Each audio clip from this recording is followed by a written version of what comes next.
नमाज पढ़ती थी, क्या करते, अभी खाना नहीं, नमाज पढ़ी इस तरह बोलने आता था वो। अच्छा, तो ये बता रहे हैं कि नेपाल के होटल में भी वो जब वो इनका कर्मचारी सफाई करने के लिए जाता था तो ये बता रहे हैं इन्होंने देखा कि वो कमरे के अंदर नमाज पढ़ रही थी।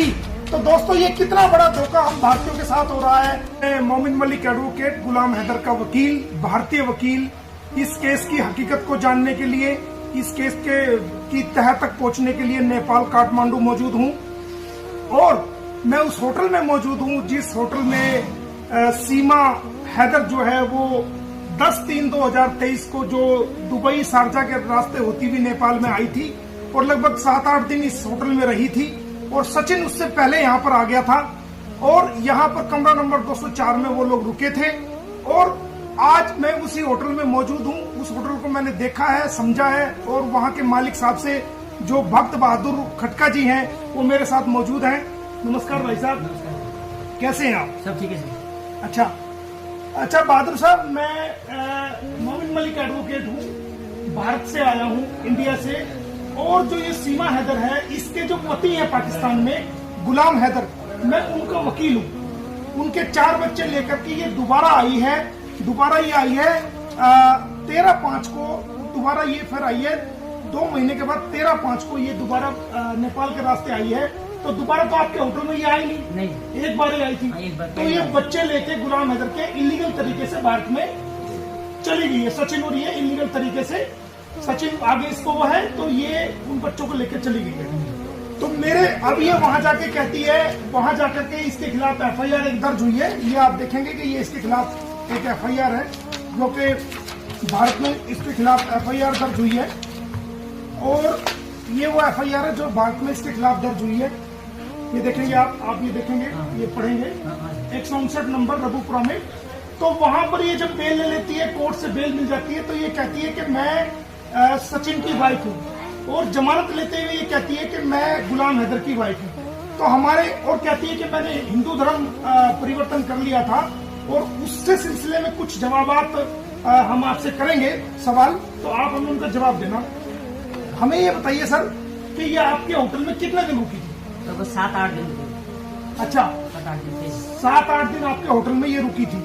तो इस दौरान जब ये 7-8 दिन ये आपके होटल में रुकी तो इस दौरान क्या कोई बाहर से पंडित जी या कोई पंडित जी इनसे मिलने के लिए आपके होटल में आया था? नहीं सर, कोई नहीं आया।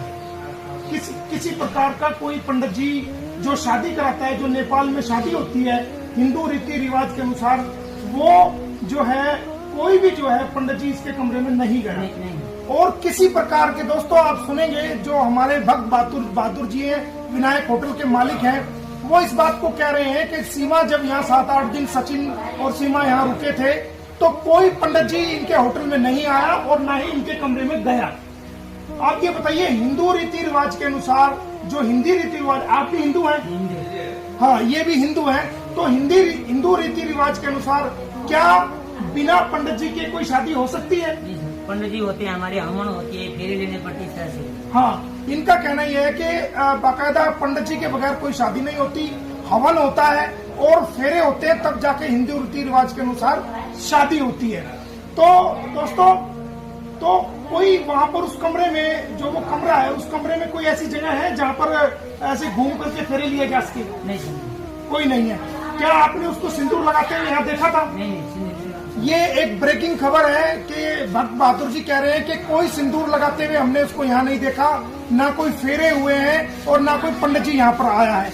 और मुझे ये बताइए कि आपको जब वो होटल में आई थी तो उसने ये बताया था कि मैं पाकिस्तान की रहने वाली हूँ? नहीं, ये नहीं बताया। उसने वो हिंदी बोल रहे थे, हम वो ऐसे तराई जगह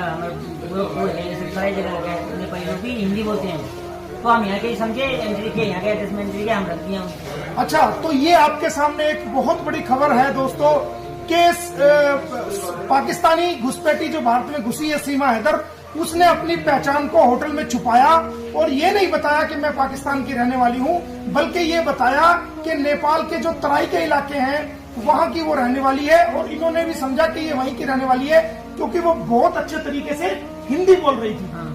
इन्होंने बताया कि वो बहुत अच्छे तरीके से हिंदी बोल रही थी और उसने अपनी पहचान को छुपाया, इनके साथ धोखाधड़ी करी और वो अपनी पहचान छुपा करके यहाँ 7-8 दिन रही। सचिन ने भी अपना नाम नहीं बताया और ना ये बताया कि वो भारत से हैं और ये बताया कि वो नेपाल से हैं और वो यहाँ पर तराई के इलाके से बताया। यही कारण रहा कि उन्होंने रजिस्टर के अंदर, जो हमने रजिस्टर चेक किया है वो भी दिखाएंगे आपको, उस रजिस्टर के अंदर अपनी पहचान छुपा करके, अपनी असली पहचान छुपा करके, अपनी नेशनलिटी पाकिस्तान की छुपा करके, अपनी नेशनलिटी इंडिया की छुपा करके, और उन्होंने अपने आप को नेपाली बताया और इनके साथ भी धोखा किया, इनको धोखे में रखा। इनका किसी प्रकार का कोई दोष नहीं। और क्योंकि यहाँ पर बहुत सारे यहाँ होटल है, तो अगर इनको शक हो जाता ये नेपाल की है या भारत की है तो उससे सबूत लेते, लेकिन इन्होंने समझा कि ये जो है वो यही नेपाल के हैं। और सचिन ने बताया था कि वो मेरी वाइफ है, जबकि वो उसकी वाइफ नहीं थी। अच्छा ये बताइए, क्या आपने कहीं उसको पूजा करते हुए देखा है? नहीं, कहीं भी पूजा कुछ नहीं करता। कोई हमारा काम करने वाला आदमी है तो नमाज पढ़ती थी अंदर, वो उनकी अच्छा हमारा काम करने वाला आदमी आते जाते थे, बाकी हम उनके रूम में नहीं थे। दोस्तों ये बहुत बड़ी खबर भाई साहब ने दी है। ये कह रही है कि होटल में कभी उसने पूजा नहीं करी और कोई वो पूजा नहीं कर रही थी। और जो इनके काम करने वाला आदमी है, तो जो कहाँ क्या कर रहा था काम? रूम साफ करने जाते थे। अच्छा, तो जब आप रूम साफ करने आपका आदमी जाता था तो वो क्या करती थी? वो नमाज पढ़ती थी। क्या करते? अभी खाना नहीं, नमाज पढ़ी, इस तरह बोलने आता था। अच्छा, तो ये बता रहे हैं कि नेपाल के होटल में भी वो जब वो इनका कर्मचारी सफाई करने के लिए जाता था तो ये बता रहे इन्होंने देखा कि वो कमरे के अंदर नमाज पढ़ रही थी। तो दोस्तों ये कितना बड़ा धोखा हम भारतीयों के साथ हो रहा है, कितना बड़ा धोखा हम भारत सरकार के साथ हो रहा है, कितना बड़ा धोखा भारत की एजेंसीज के साथ ये कर रही है। पूरे देश को गुमराह कर रही है, पूरे देश को जो है ना पागल बना रही है, मूर्ख बना रही है। हमारे होटल के मालिक भक्त बहादुर जी ने बताया कि जब इनके कर्मचारी सफाई करने के लिए ऊपर जाते थे वहाँ पर कमरे में, तो इन्होंने देखा कि वो सीमा हैदर वहाँ कमरे में नमाज पढ़ रही थी।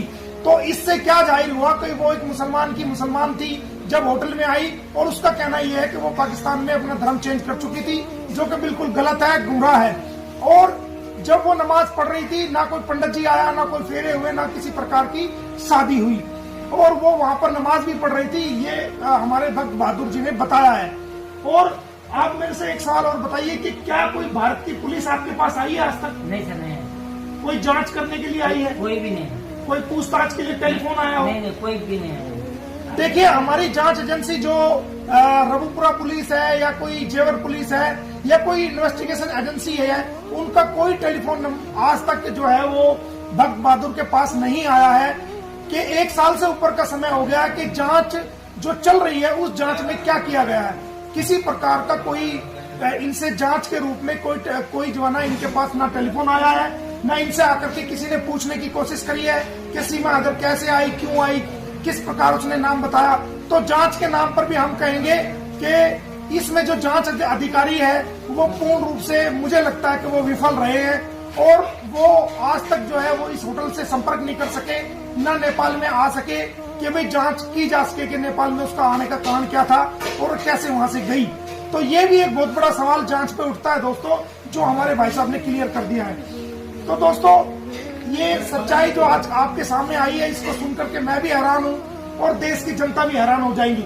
इसके अलावा कुछ और बताना चाहते हो कि वो कैसा महसूस करती थी, कैसे वो होटल में नीचे आती थी या खाना कैसे खाती थी, या क्या तो चिकन वगैरह भी खाती थी, क्या करती थी? खाना चिकन को सब खाते थे यहाँ पे। अच्छा, बच्चों के साथ खेलना फिरना वो करती थी, इसके लिए हम लोग ज्यादा हमने ध्यान ही नहीं दिया उनके। अच्छा, तो ये एक बहुत बड़ा जवाब भी भाई साहब ने दिया है कि बाकायदा वो जो होटल में रुकी थी, वो होटल में 10/3/2023 को रुकी थी, तो वो चिकन भी खाती थी और वो मटन वगैरह भी खाती थी और वो मांस का सेवन करती थी, जैसा कि हमारे होटल के मालिक भाई साहब ने बताया है।